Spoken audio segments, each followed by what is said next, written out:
Please help me, কেউ বিপদে আছে স্যার, প্লিজ হেল্প মি। এক মিনিট দাঁড়ান, প্লিজ প্লিজ রিল্যাক্স, এক মিনিট। এখানে বসুন please save her life, please. আপনি সেভ হার এক মিনিট, লাইফ। আপনি বসুন না প্লিজ। এই নিন।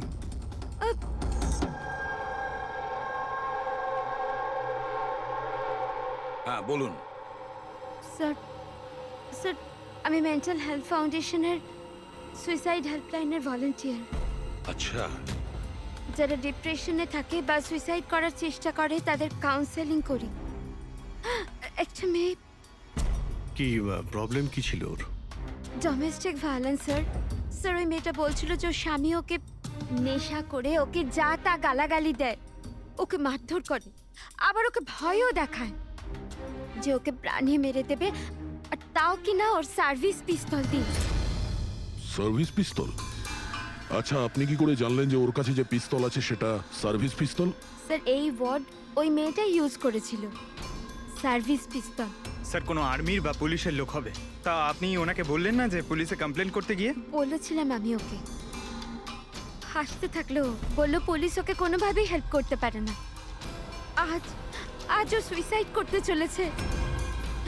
ওর পেটে 7 মাসের বাচ্চাও আছে। মাই গড! একটু আগেই ও কল করেছিল আমাকে।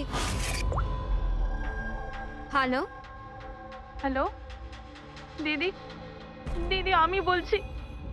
হ্যাঁ, কেমন আছো তুমি? দিদি আমি অনেক কষ্ট সহ্য করেছি, এবার আমি ডিসিশন নিয়ে নিয়েছি, এবার আমি আর ডিসিশন চেঞ্জ করব না। আমার কথা শোনো, তুমি তুমি এরকম কিচ্ছু করবে না, শুনছো তুমি? আজ আমার সাধের অনুষ্ঠান, আর তুমি তো জানোই সমস্ত রিলেটিভ কিছুক্ষণ বাদেই বাস ধরে সীতারা চলে যাবে, আর এই বাড়িতে আমি একদম একলা থেকে যাব ওই জানোয়ারটার সাথে। তুমি এসব কিচ্ছু করবে না, আমি তোমাকে আগেও বলেছিলাম না? প্লিজ তুমি পুলিশের কাছে যাও, পুলিশ উইল হেল্প ইউ। দিদি তুমি তো জানো আমি পুলিশের কাছে যেতে পারবো না। আরে তুমি তোমার বাচ্চাটার কথা ভাবো, আরে তোমার পেটে একটা বাচ্চা আছে। ওর কথাই ভাবছি দিদি, আজ যদি নিজের সিদ্ধান্ত বদলে ফেলি তাহলে 2 মাস পরে আমি নিজের সন্তানকে কোন সমাজে জন্ম দেব বলো? আমি ওকে এমন পিতা দিতে পারি না।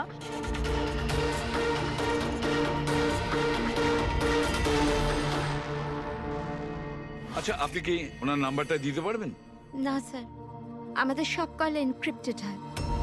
ও না তো আমার কাছে পেশেন্টের না নাম আছে না নাম্বার, পেশেন্টের আইডেন্টিটি সিক্রেট থাকে। হ্যাঁ, হয়তো তারপর কেউ কলই করবে না, এটা ভেবে যে তাদেরকে নিয়ে মজা করা হবে। স্যার এই নাম্বারটা জানার জন্য তো কোর্টের অর্ডার লাগবে স্যার। না অভিজিৎ, তাতে সময় চলে যাবে। অত সময় নেই আমাদের কাছে। ওই বেচারি মহিলা এতদিন ধরে অত্যাচারিত হচ্ছে, তাছাড়া ওনার পেটে 7 মাসের বাচ্চা রয়েছে। তার উপরে আমাদের কাছে ওর ব্যাপারে কোনো তথ্যই নেই স্যার। এই ডায়েরিটা আছে আমার কাছে, ও আমাকে যে কল করে তার সব ডিটেলস আছে। আমার স্টাডির জন্য আমি নোটস বানাই, হয়তো এটা আপনাদের কোনো কাজে লাগবে। দেখি স্যার, লাস্ট পেজে লেখা রয়েছে সব আত্মীয় স্বজন বাস ধরে সাতারা চলে যাবে। আমাদের কাছে শুধু মেয়েটার ব্যাপারে এইটুকুই ইনফরমেশন আছে যে ওর হাজবেন্ডের কাছে একটা সার্ভিস রিভলভার আছে। নাম্বার 2, মেয়েটার পেটে 7 মাসের বাচ্চা রয়েছে। ওই মেয়েটার ফ্যামিলি সাতারা যাবে। সমস্ত বাস ডিপোতে গিয়ে খোঁজ নাও, দেখো কোনো বাসে এমন কোনো ফ্যামিলি আছে কিনা যারা সাধের অনুষ্ঠানে যাচ্ছে, সাতারার দিকে যাচ্ছে। শহরের যত গাইনোকোলজিস্ট আছে প্রত্যেকের লিস্ট বের করো, আর দেখো এমন কোন পেশেন্ট আছে যে 7 মাসের প্রেগনেন্ট। স্যার এটাই শেষ বাস ডিপো যেখান থেকে সাতারার বাস যায়।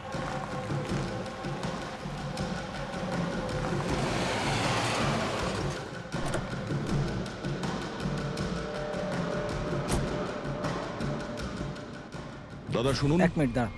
আজ দুপুরে এখানে এই ডিপো থেকে সাতারার বাস ছাড়ার কথা ছিল না? হ্যাঁ, একটা বাস তো যাওয়ার কথা ছিল, কিন্তু 1 ঘন্টা আগে। আসলে ইঞ্জিনটা খারাপ হয়ে যাওয়াতে লেট হয়ে গেছে। সেই বাসটা কোথায় আছে? ওই যে ওই বাসটা। এইটা? এটা? হ্যাঁ হ্যাঁ। আচ্ছা, আপনারা সাতারা যাচ্ছেন তো? হ্যাঁ। হ্যাঁ, কেন? আপনারা কি এখানে সাধের অনুষ্ঠানে এসেছিলেন? হ্যাঁ, কিন্তু আপনারা কারা? দেখো, আমরা সিআইডি থেকে আসছি। এই 7 টাকার ছিল। আমার আত্মীয় নয়নার, কিন্তু কি হয়েছে? এই নয়না কোথায় থাকে? ওর ঘরের অ্যাড্রেসটা দাও তো। B200 Shantinibas Versova. Thank you, thank you. হ্যাঁ দয়া। এই ডিপোতে একটা ফ্যামিলি পাওয়া গেছে। হ্যাঁ, ওরই ফ্যামিলি। আর মেয়েটার নাম হলো নয়না। ঠিকানা হলো B200 শান্তিনিবাস বার্সোবা। আচ্ছা, তাই নাকি? ভাই, গাইনোকোলজিস্ট আমাদের এই অ্যাড্রেসে দিয়েছেন। তুমি ওখানে পৌঁছো, আমরা ওখানেই যাচ্ছি। ঠিক আছে, আমরা পৌঁছাচ্ছি। ওকে। বার্সোবা।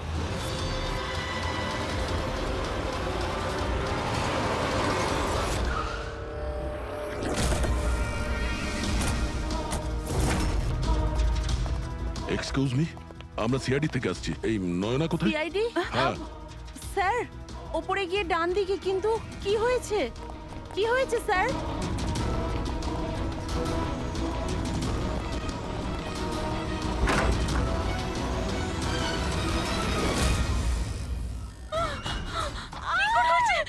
প্লিজ সামলান নিজেদের আপনারা। কি করছেন কি? শান্ত হন আপনারা। এটা কি হয়ে গেল? ও সুইসাইড করেই নিল।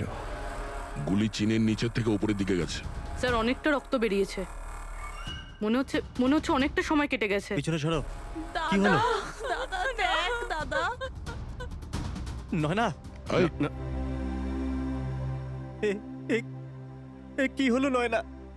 ইন্সপেক্টর আমান? তুমি ওকে চেনো? হ্যাঁ, আমরা ট্রেনিং একাডেমিতে একসাথেই ছিলাম। কেন করলো স্যার নয়না এরকম? এটা তো আপনিই বলতে পারবেন। ওটো। ওকে টর্চার করতে, মারতে, হ্যাঁ, ভয় দেখাতে, হুমকি দিতে কি এক্সপেক্ট করেছিলে তুমি? কি করতে? হ্যাঁ, অ্যাটেম্পট অফ সুইসাইডের জন্য তুমি জেলে যাবে। স্যার, এটা কি বলছেন আপনারা? দাদা এরকম করতে পারে না। স্যার, আপনারা এটা ঠিক করছেন না। প্লিজ এরকম করবেন না। কত মেন্টাল টর্চার করা হয়েছে ওকে, নিজেরই মাথায় গুলি করে নিয়েছে। সবাইকে বাইরে নিয়ে যাও। চলো তুমি বাইরে চলো। নয়না চলো suicide করতে চলো পারে না। চলো চলো সবাই চলো। প্লিজ চলো বাইরে বেরো। যান, বাইরে, please, চলো বাইরে যান please, বলছি। চলো বেরো, চলো চলো। শান্ত হন। আপনি বাইরে। আপনিও যান। Please. চলুন চলুন। সেটাই হলো যেটা ওই গাইনোকোলজিস্ট বলেছিলেন। ও সুইসাইড করেই ফেললো। বডিটাকে ফরেন্সিক ল্যাবে পাঠিয়ে দিই, আর এসিপি স্যারকে ইনফর্ম করে দিই যে ওকে আমরা বাঁচাতে পারিনি। 1 মিনিট। ওই ফোন।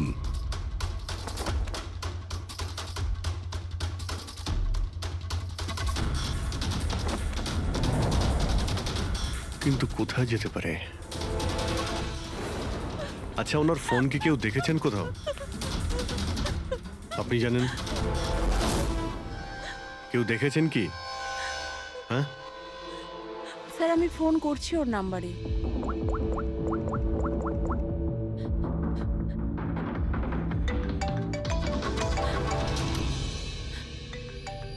যশ বাবা, এদিকে এসো।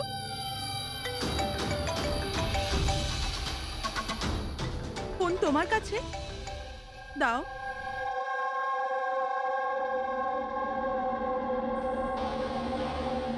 আমি এটা গেম খেলার জন্য নিয়েছিলাম কাকির ঘর থেকে। কোনো ব্যাপার না বাবু, এদিকে এসো। বাবু, একটু মনে করে বলো, যখন তুমি ফোন নিতে এখানে এসেছিলে তখন কি দেখেছিলে তুমি?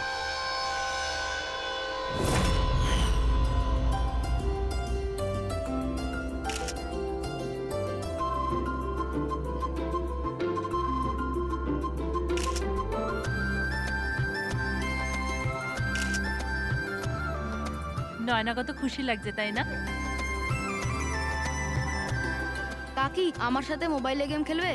গেম? এখন? এখন তো এত লোকজন আছেন আর আমার ফোনটাও আমার ঘরেই পড়ে আছে, তো এখন তো খেলতে পারবো না, কিন্তু পরে খেললে হবে। হ্যাঁ। এখন না, তুমি গিয়ে ফ্রেন্ডসদের সাথে খেলো, ওকে? ঠিক আছে। যাও। আরে দাদা, বৌদির সাথে গিয়ে ফটো তুল না। হ্যাঁ, আমি যাচ্ছি।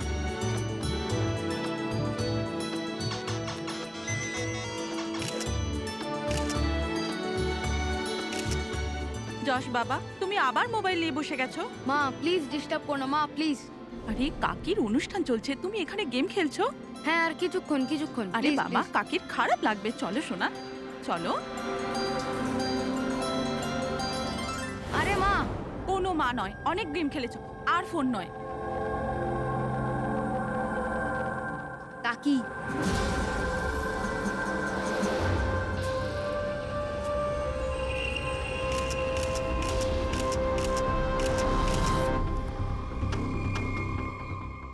কাকির ফোন কোথায় থাকতে পারে? হ্যাঁ,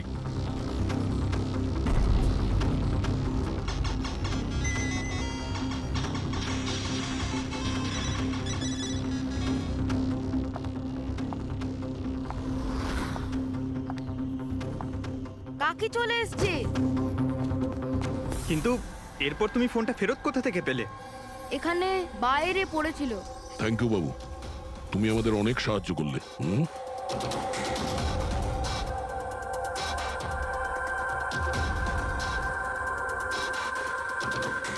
মিস্টার আমান, আপনি কি নিজে বলবেন নাকি আমাদের জিজ্ঞাসা করতে হবে? তুমি নিজে একজন পুলিশ অফিসার, তুমি তো জানো যে আমরা ইন্টারোগেশন কি করে করি। স্যার স্যার আমি ওকে ট্রেনিং এর সময় থেকে চিনি। He is one of the best officers. Sir sir আমার মনে হয় না ও এরকম করতে পারে। মানুষ পাল্টে যায় পুরবি, সব এভিডেন্স ওর বিরুদ্ধে, আর সেটা তুমি খুব ভালো করে জানো। স্যার আমার বিশ্বাসই হচ্ছে না যে আপনারা সবাই এটা ভাবছেন যে আমি নয়নার ওপরে হাত তুলেছি।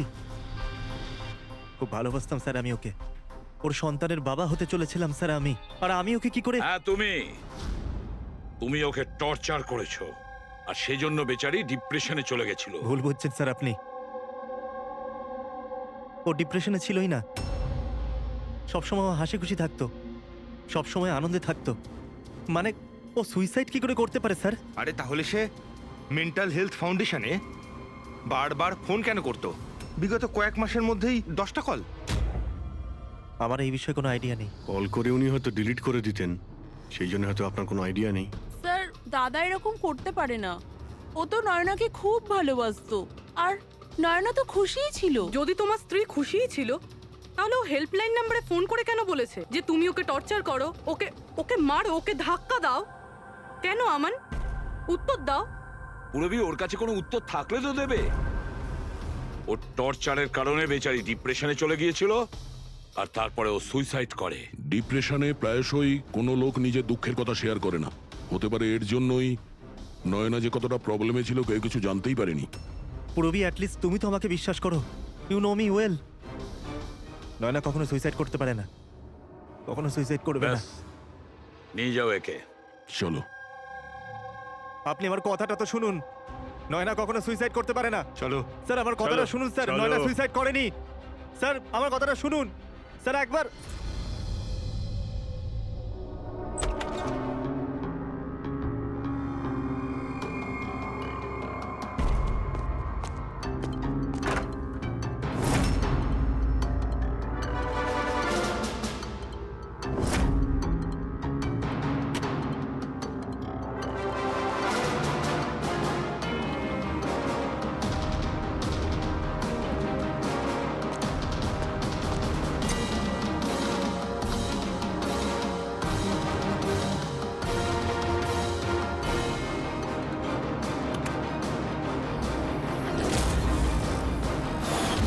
স্যার নয়না যখন সুইসাইডই করতে চাইছিল, তাহলে ওর আসন্ন সন্তানের জন্য অনলাইন ওয়েবসাইট থেকে বেবি প্রোডাক্টসের শপিং কেন করেছিল? যাতে কারোর সন্দেহ না হয়। হতে পারে, কিন্তু স্যার আমার মনে হয় এটা একটু আশ্চর্য ব্যাপার স্যার। পুরো ব্যাপারটাই আশ্চর্য। তো আপনার মনে হচ্ছে যে আমার আর ভূমি এরা সত্যি বলছে? সেটা তো জানাই যাবে অভিজিৎ, কিন্তু তার আগে ওই 7 ভক্ষণ অনুষ্ঠানে নয়নার যত কাছের লোক ছিল ওদের সবাইকে ডাকো। নয়নার সাথে আপনার সম্পর্ক কেমন ছিল? হ্যাঁ স্যার, খুব ভালো ছিল, আর খুব ভালো মেয়ে ছিল, সব সময় খুশি থাকতো। তাহলে আপনারও কি মনে হয়েছে যে ওর সঙ্গে কোনো গন্ডগোল হচ্ছে বা কোনো সমস্যা হয়েছে? আমরা অনেক কথা বলতাম, কিন্তু কখনো মনে হয়নি যে ওর হাজবেন্ডের সাথে বা বিয়ে নিয়ে কোনো প্রবলেম ছিল। শোনো বাবা, তোমার তোমার কাকিমাকে কেমন লাগতো? ভালোবাসতেন তোমায়? হ্যাঁ, কাকি আমাদের বাচ্চাদের খুব ভালোবাসতো, আর আমাকেও খুব ভালোবাসতো। উনি ওনার ফোনে আমায় গেমও ইনস্টল করতে দিয়েছিল। আচ্ছা, কাকিমা কখনো তোমাকে এমন কোনো কথা বলেছিল, যেমন ওনার তোমার কাকার সাথে কোনো ঝগড়া হয়েছে অথবা ঝামেলা হয়েছে এরকম কিছু? না, কাকি প্রেগনেন্ট ছিল তো, তাই জন্য উনি তাড়াতাড়ি রেগে যেতেন। আর মাই আমায় বলেছিল যে আমি যেন ওনাকে বিরক্ত না করি। আচ্ছা, নয়নার ব্যবহারে আপনার মানে কোনো সন্দেহ হয়েছিল? না, একদমই না। ও তো খুব খুশি ছিল, পুজোতে ফাংশনে ডান্সও করেছিল। ইনফ্যাক্ট অনেক বেশি এক্সাইটেড ছিল নিজের ফটোশুট নিয়ে। আর কোনো ছবি আছে? স্যার নয়না যতগুলো ফটো সব এর মধ্যেই আছে। ঠিক আছে, এগুলো আমরা রেখে দিচ্ছি। এখন আপনি আসতে পারেন। Thank you very much. Thank you sir. Sir, সবকিছু শোনার পরে আমার তো মনে হচ্ছে যে এ এমন সত্যি কথাই বলছে। ওর ওয়াইফ যদি এত আনন্দেই থাকে তাহলে সুইসাইড কেন করতে গেল? সেটাই তো, সুইসাইড কেন করবে? গোলমাল আছে অভিজিৎ, কিছু না কিছু গোলমাল আছে। রাধার যে কটা ইনফরমেশন দেওয়ার ছিল সব দিয়ে দিয়েছে, তবু বুঝতে পারছি। একটা কাজ করো, ওই মেন্টাল হেলথ ফাউন্ডেশনে গিয়ে ওই নয়নার ব্যাপারে যা কিছু জানতে পারবে বের করে নিয়ে এসো। ওখানকার অপারেটরদের সঙ্গেও কথা বলো, খুঁটিয়ে খুঁটিয়ে ইনফরমেশন বের করো। হয়তো এমন কোনো কথা ও জানতো নয়নার ব্যাপারে যেটা আমাদের কাজে লাগবে।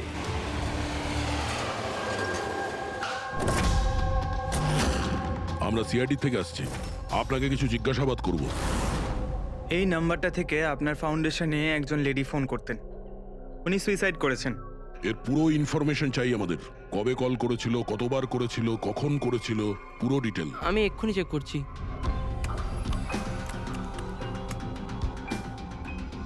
হ্যাঁ স্যার, এ অনেক কল করেছিল, শেষ 5 মাসে 10 বার। আচ্ছা, ওনার সঙ্গে কে কে কথা বলতেন? অ্যাকচুয়ালি স্যার, এনার সমস্ত কল রাধা ম্যাম হ্যান্ডেল করতেন, আর উনি এখানে ভলেন্টিয়ার। যখন এনার ফার্স্ট কল এসেছিল তখনও রাধা ম্যামেরই এখানে শিফট ছিল, আর তারপর উনি যখনই এখানে ফোন করেন বলেন রাধা ম্যামের সাথে কথা আছে। এই কলারের ব্যাপারে কিছু মনে পড়ছে? কোনো বিশেষ কথা, কিছু অদ্ভুত হয়েছে? এই কলারের ব্যাপারে স্যার, হ্যাঁ স্যার, একবার হয়েছিল স্যার। এই দেখুন স্যার, একই দিনে 2বার কল এসেছিল। তো এতে অদ্ভুত কি? আমার মনে আছে স্যার, যেদিন প্রথম কল এসেছিল।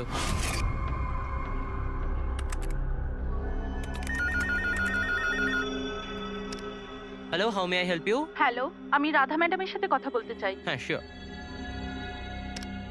হ্যালো রাধা ম্যাম, আপনার জন্য কল। কিছুক্ষণ বাদে ওই নাম্বারটা থেকে আবার কল এসেছিল। Hello, how may I help you? Hello, আমি নয়না বলছি। আর কিছুক্ষণ আগে আমার নাম্বার থেকে আপনার কাছে কল এসেছিল, আর 7 মিনিট কথাও হয়েছে। আপনি প্লিজ আমাকে বলবেন আপনি কোথা থেকে বলছেন? ম্যাম, এটা মেন্টাল হেলথ ফাউন্ডেশনের হেল্পলাইন নাম্বার। আমরা সেই সমস্ত মানুষের হেল্প করি যারা ডিপ্রেশনে পড়ে সুইসাইড করার চেষ্টা করে। What? Suicide helpline? Yes ma'am. অন্য কলাররা স্যার নিজের নাম কখনোই বলে না, কিন্তু ইনি প্রথমে নিজে থেকেই বলে দিলেন। স্যার, নয়না নিজের নাম কখনো রাধাকে বলেনি, তাহলে ও হঠাৎ করে বলতে যাবে কেন? আমরা এই নম্বরের কল হিস্ট্রিটা চাই। 1 মাস আগে নয়নার ফোন থেকে কেউ একজন হেল্পলাইনে ফোন করেছিল, আর এই হলো তার রেকর্ড।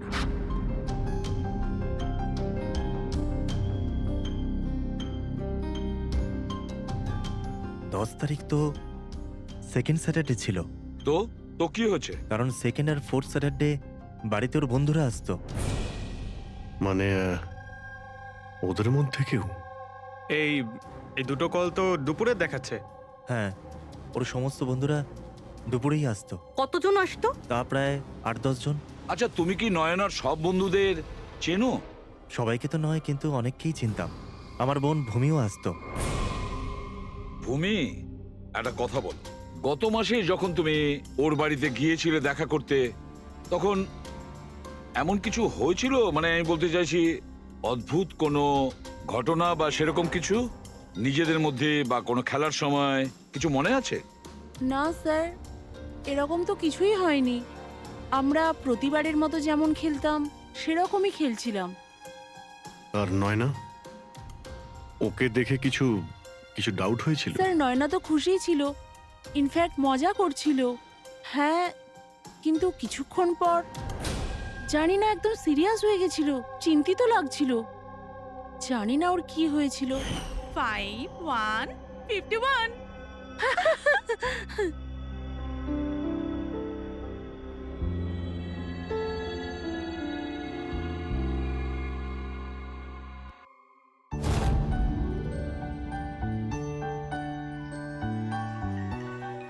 মনে হচ্ছে এর যে হবু বাচ্চা হবে না, সে খুব লাকি। হ্যাঁ রে, নয়তো আগে কখনো নয়না জিততো না। ওহো, মনে হচ্ছে কেউ জেলাস হচ্ছে। আরে নয়না, দাদাকে একটা ফোন করো না, রাতের অর্ডারের জন্য একবার মনে করিয়ে দাও না। ফোন কোথায় আমার? আরে একটা কাজ করো, নাও আমার ফোন থেকে কথা বলো। হ্যালো, বিকেলে না প্লিজ খাবার অর্ডার করে দিও। না না, শুধু এটাই মনে করানোর ছিল। এই নাও, কিন্তু আমার ফোন কোথায় আর? আমি বুঝতে পারছি না, এখানেই রেখেছিলাম। নয়না, ওই যে তোমার ফোন ওখানে টেবিলের উপর। ওখানে কে রাখলো? আমি তো ওখানে তুই ফোন রেখেছিস রাখিনি। হয়তো। না यार, আমার মনে আছে আমি রাখিনি।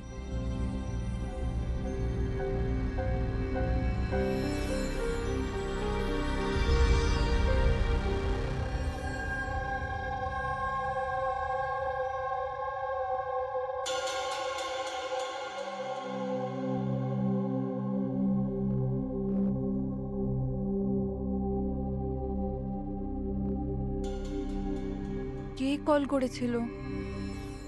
কি হলো? হ্যাঁ, তুই ঠিক আছিস তো? হ্যাঁ, কেন? জানভি, তোর কোনো টেনশন নেই তো? না, কোনো প্রবলেম নেই। কেন? তোদের যদি কোনো প্রবলেম থাকে তো প্লিজ আমায় বলিস। কেমন প্রবলেম? কি বলছিস তুই? তোর কি হয়েছে হঠাৎ করে? আরে কিছু হয়নি, প্রেগন্যান্সির মধ্যে এরকম মুড সুইংস হয়ে থাকে, এটা একটা ন্যাচারাল ব্যাপার। চলো আমরা সবাই খেলাটা কন্টিনিউ করি। স্যার, নয়না ভূমির ফোন থেকে আমানের সাথে কথা বলছিল দুপুর 1:03 থেকে 1:04 পর্যন্ত। 1:04 পর্যন্ত? আরে সুইসাইড হেল্পলাইনে যে প্রথম ফোন করা হয়েছিল 7 মিনিটের জন্যে, সেটা 12:57 থেকে 1:04 অবধি চলেছিল। আর সেকেন্ডটা 1:20 থেকে 1:21 পর্যন্ত। তার মানে অভিজিৎ, ওই 7 মিনিটের কলটা নয়না নিজে করেনি। কারণ ওই সময় নয়না আমানের সাথে কথা বলছিল ভূমির ফোন থেকে। এক্স্যাক্টলি। তার মানে ওই ফোনটা নয়নার কোনো বন্ধুই হয়তো করেছিল। আপনি কাউকে দেখেছিলেন ওর ফোন তুলতে বা ওর ফোন ব্যবহার করতে? না, আমি তো কাউকে দেখিনি। তার মানে ওই কলটা অন্য কেউ করেছিল। আর স্যার, নয়না যখন ওর ফোনটা খুঁজে পায় আর ওখানে লাস্ট ডায়াল আননোন নাম্বারটা চেক করে, আর তারপর যখন ওই নাম্বারে ফোন করে তখন ও জানতে পারে যে ওটা কোনো সুইসাইড হেল্পলাইনের নাম্বার।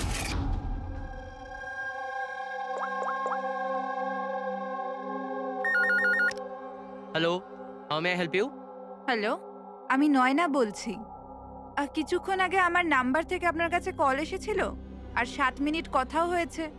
আপনি প্লিজ আমাকে বলবেন আপনি কোথা থেকে বলছেন? ম্যাম, এটা মেন্টাল হেলথ ফাউন্ডেশনের হেল্পলাইন নাম্বার। আমরা সেই সমস্ত মানুষের হেল্প করি যারা ডিপ্রেশনে পড়ে সুইসাইড করার চেষ্টা করে।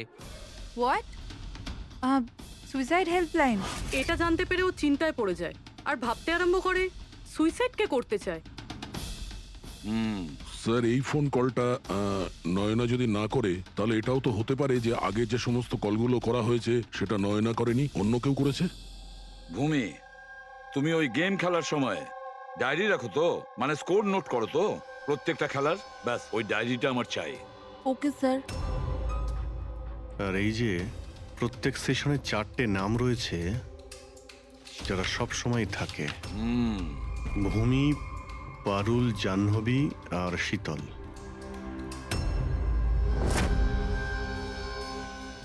রাধা, একবার চেষ্টা করে দেখো, এই 3 জনের কথা শোনো। দেখো, এই 3 জনের মধ্যে কেউ কি তোমার সঙ্গে কথা বলেছিল? আমি এসব কেন করব? আমি আমার লাইফে খুব খুশি। আমি সুইসাইড কেন করব? যদি আমি ফোন করতাম তো নিজের ফোন থেকে করতাম, নয়নার ফোন থেকে কেন?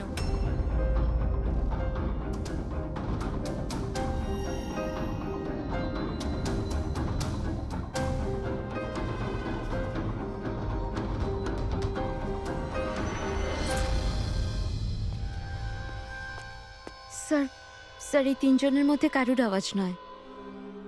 স্যার হ্যাঁ। এই তিনজন তো না বলছে, শুধু শীতল বাকি আছে।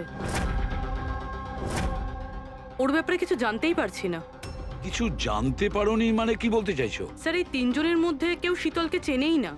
জাহ্নবী বলল শীতলের সাথে নয়নার গাইনোকোলজিস্টের চেম্বারে দেখা হয়েছিল, আর ওখানে ওদের বন্ধুত্ব হয়ে যায়। শীতলকে এদের মধ্যে কেউই পার্সোনালি চেনে না। কোনো ব্যাপার না, ওই তিনজনের হেল্প নিচ্ছি আমরা। এবার শীতলের স্কেচ করাবো আমরা, তারপরে দেখবো।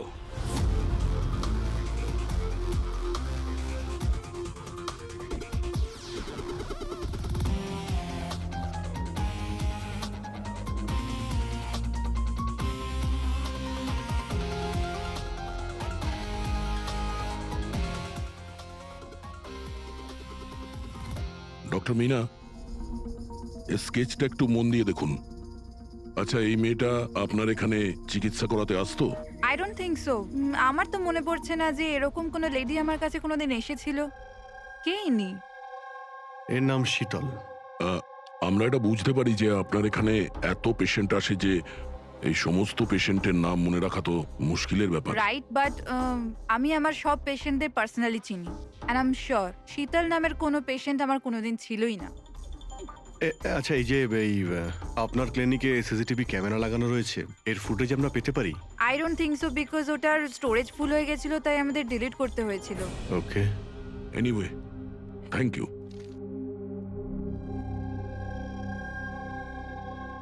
মনে হচ্ছে এই শীতল কোনোদিন পেশেন্ট ছিলই না, শুধুমাত্র নয়নার সঙ্গে বন্ধুত্ব করার জন্য এসেছিল এখানে। ওর প্ল্যান ছিল নয়নার সঙ্গে বন্ধুত্ব করে ওর বাড়িতে ঢোকার। প্রফেশনাল ফ্রড মনে হচ্ছে। আটকাতে হবে ওকে। তুমি কি একে চেনো? এটা তো শীতল, নয়নার বন্ধু। এ তো প্রায় বাড়িতে আসতো। নয়না শীতলের বন্ধুত্ব কবে কোথায় হয়েছে কিছু জানো তুমি? না, আমি জানি না, কিন্তু তাতে কি যায় আসে? যখন আমার নয়নাই রইল না, তখন এইসব। এ কি ধরনের পাগলামি করছো? হ্যাঁ, একটু ভেবে দেখো তো। যদি তুমি নির্দোষ হও তাহলে কেউ তো তোমায় ফাঁসানোর চেষ্টা করেছে। তোমাকে নয়নার খুনি সাব্যস্ত করে ওর অনেক লাভ আছে, এই জন্য ও তোমাকে ফাঁসাচ্ছে। হ্যাঁ, এমন কে আছে যে তোমাকে আর নয়নাকে ঘৃণা করে? আমি কিছু জানি না। তাহলে কি ভূমি ওই আবার প্রপার্টি লোভে করেনি তো? না, ভূমি এরকম কখনো করতে পারে না। বরং ও তো নয়নাকে খুব ভালোবাসতো। তো কোনো প্রফেশনাল রাইভেলরি? একজন পুলিশের তো অনেক জায়গায় অনেক শত্রু থাকে। না, আমার সাথে এরকম কিচ্ছু ছিল না। আমি আমার ডিউটিতে না তো কখনো কোনো গ্যাংস্টারকে ধরেছি, না কোনো বড় গ্যাংস্টারকে মেরেছি, কখনো ঘুষ নিইনি। পুরো কেরিয়ারে ব্যাস একবারই গুলি চালিয়েছিলাম। কার ওপরে? কাকে গুলি করেছিলে তুমি? ছোটখাটো ফ্রড ছিল স্যার, বিশেষ। ওকে অ্যারেস্ট করতে গেছিলাম, তখনই গুলি চলে গেছিল।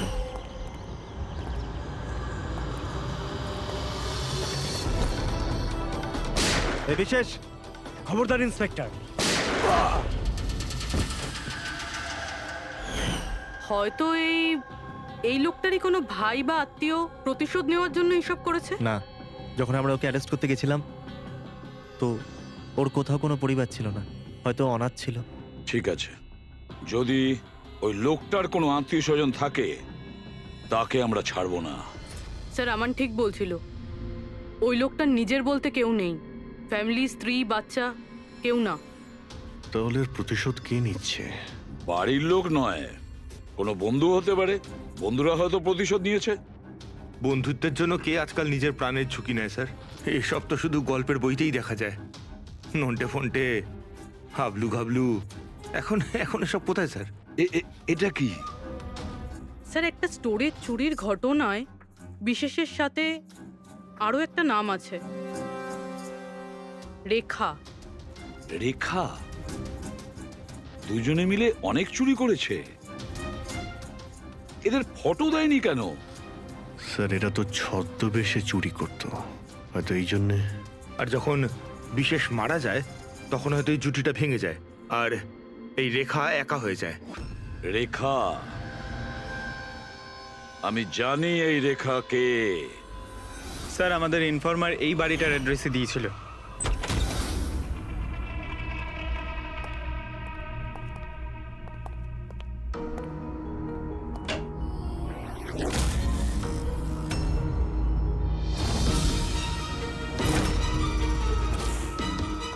দেখো একটু।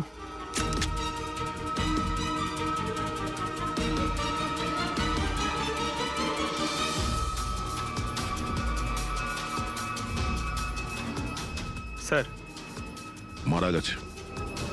একটু উল্টা ওকে। শীতল? আমাদের সন্দেহ ঠিকই ছিল, শীতলই রেখা। কিন্তু স্যার আমরা তো ভাবছিলাম যে এসব শীতল করছে। পঙ্কজ, অন্য কেউ আছে এর পেছনে। ও জানতে পেরে গেছিল যে আমরা শীতলের কাছে যে কোনো ভাবেই হোক পৌঁছে যাব।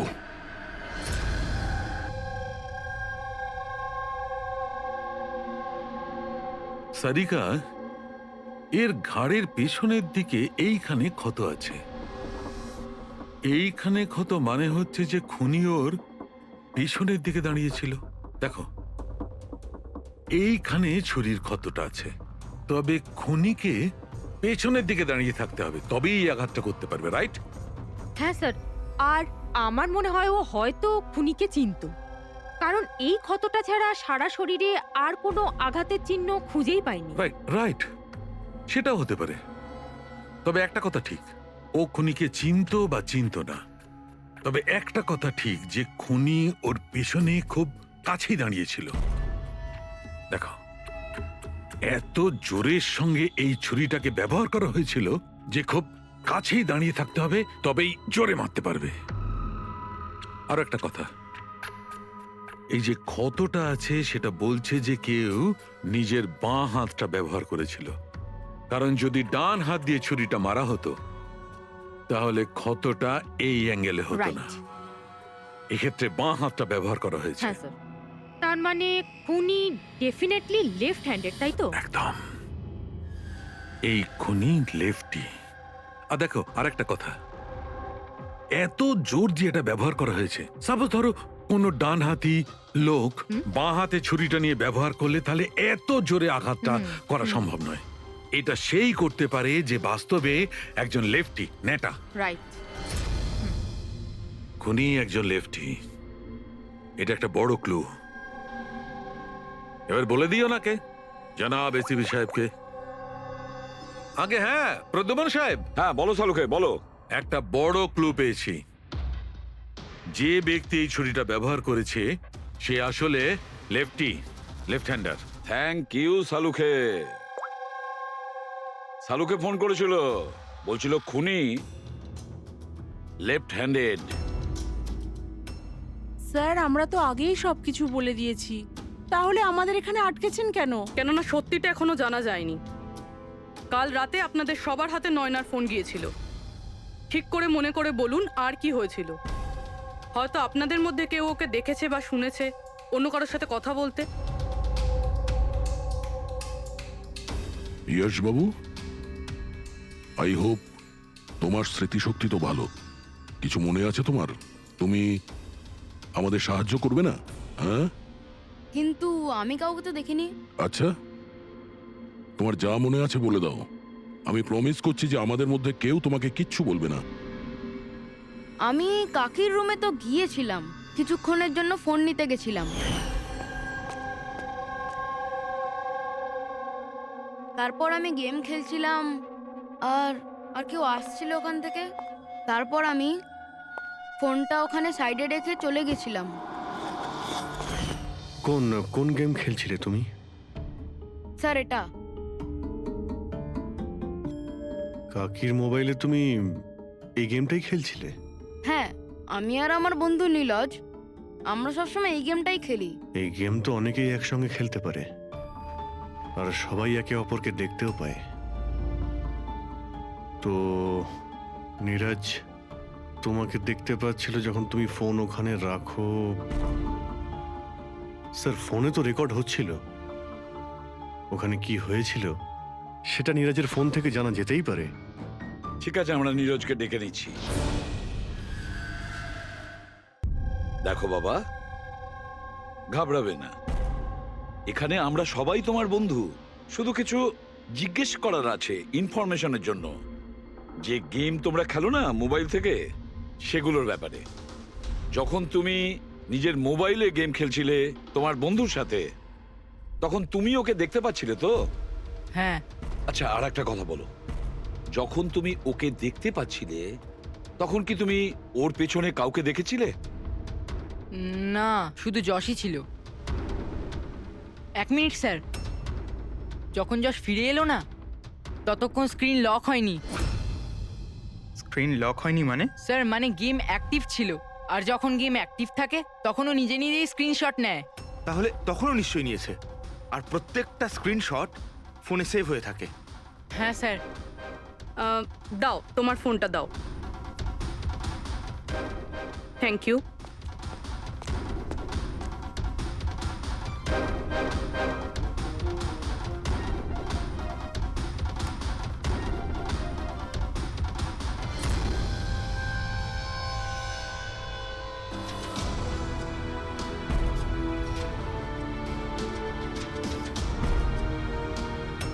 এটা কে? এটা এটা নয়না তো নয়। না, এটা নয়না নয়।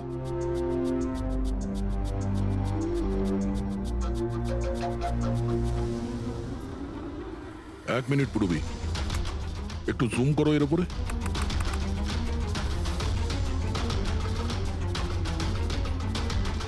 মেহেন্দি আর লেফট হ্যান্ডে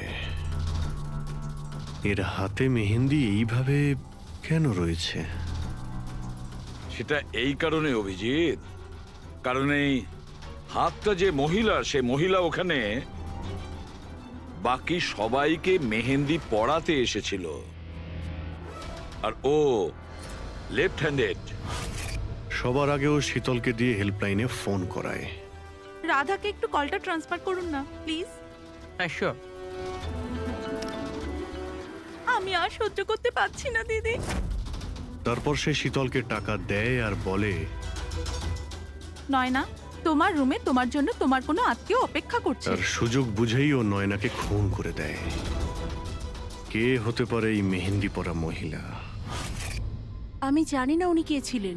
ইনফ্যাক্ট কেউই জানে না উনি কে। নয়না বলেছিল যে শীতল ওনাকে ডেকেছিল, আর ওই নিয়ে এসেছিল নিজের সাথে। আর এটাও জানি না যে ওকে কেন আনা হয়েছিল। নিজের কাজও ঠিক করে করছিল না ও, বাজে মেহেন্দি লাগাচ্ছিল সবাইকেও। দেখ না জাহ্নবী, কিরকম মেহেন্দি লাগাচ্ছে ও, পুরোপুরি ঠিকঠাক লাগাচ্ছেও না। আপনি কি মেহেন্দি লাগাতে জানেন না নাকি? দেখে মনে হচ্ছে কেউ যেন লাগিয়ে আবার মুছে দিয়েছে।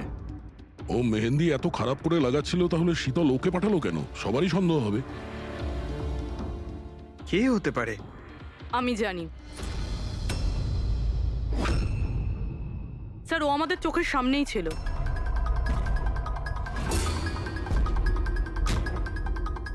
আর আমরা ওকে সন্দেহই করিনি।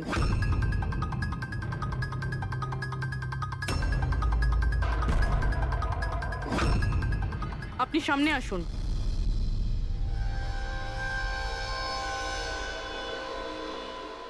আপনার বা হাতটা দেখান।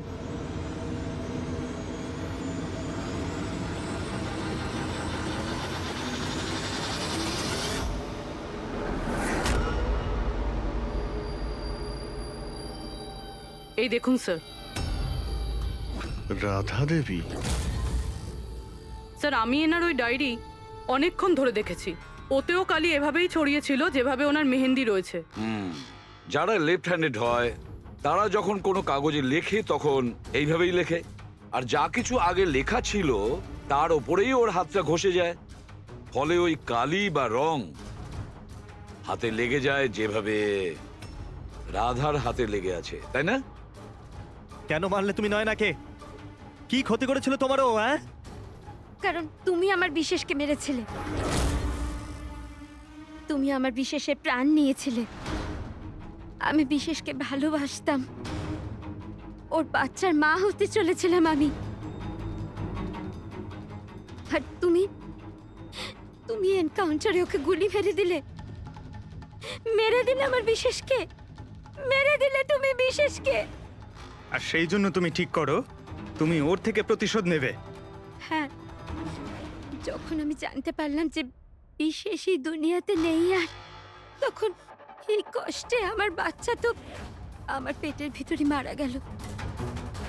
স্যার, এরই জন্যে তুমি আমার বাচ্চার প্রাণ নিয়েছো। যখন আমি জানতে পারলাম নয়না মা হতে চলেছে, তখন আমার মাথায় রক্ত চেপে গেল। যে যে সুখ আমি নিজে পেলাম না, সেটা সেটা আমি নয়নাকে কি করে দিতে পারি? মেরে দিলাম আমি নয়নাকে, মেরে দিলাম ওকে। তো সেই জন্য তুমি মেন্টাল হেলথ ফাউন্ডেশনে অ্যাজ আ ভলেন্টিয়ার তুমি কাজ করতে শুরু করেছিলে। আর শীতল তোমাকে না, তুমি শীতলকে কাজ দিয়েছো নয়নার সঙ্গে বন্ধুত্ব করার জন্য। হ্যাঁ, শীতলকে আমিই পাঠিয়েছিলাম নয়নার ঘরে, যাতে ও নয়নার ঘর থেকে আমাকে ফোন করতে পারে আমার হেল্পলাইন নাম্বারে। ও আমার ব্যাপারে লোককে জিজ্ঞাসা করে। আর সাধের অনুষ্ঠানে ওই শীতলে আমাকে নয়নার ঘরে ডেকেছিল। আর আর আমি ওখানেই ছিলাম। আমার পক্ষে আর সম্ভব নয় দিদি, আমি যাচ্ছি। এখন তোমার শেষ কাজটা করো, নিচে গিয়ে নয়নাকে এখানে পাঠাও। এখনই পাঠাচ্ছি। আর হ্যাঁ, মোবাইলটা বাইরে রেখে যাও। তোমার রুমে তোমার জন্য তোমার কোনো আত্মীয় অপেক্ষা করছে। ইমন তো এবার বুঝতে পারবে একলা হওয়ার যন্ত্রণা কি। এ তো হওয়ারই ছিল। একটা মায়ের থেকে তার বাচ্চাকে কেড়ে নিয়ে ও মা হতে চলেছিল। এই জন্যই আমি নয়নাকে মেরে দিয়েছি। আর তারপর চালাকি করে আপনি নিজে সিআইডির কাছে এলেন, যাতে আমাদের আপনার উপর সন্দেহ না হয় আর আমরা অন্য কাউকে সন্দেহ করি। আর যখন তুমি দেখলে যে আমরা ওকে অ্যারেস্ট করছি না, তখন তুমি শীতলকেও মেরে ফেললে সাক্ষী নির্মূল করার জন্য। রাধা, এটা কিরকম প্রতিশোধ নিয়েছো তুমি? আইন তোমাকে কোনোদিন ক্ষমা করবে না। তোমার তো কঠোর শাস্তি হবে। সারা জীবন ধরে জেলের গড়াদের পিছনে তোমাকে কাটাতে হবে।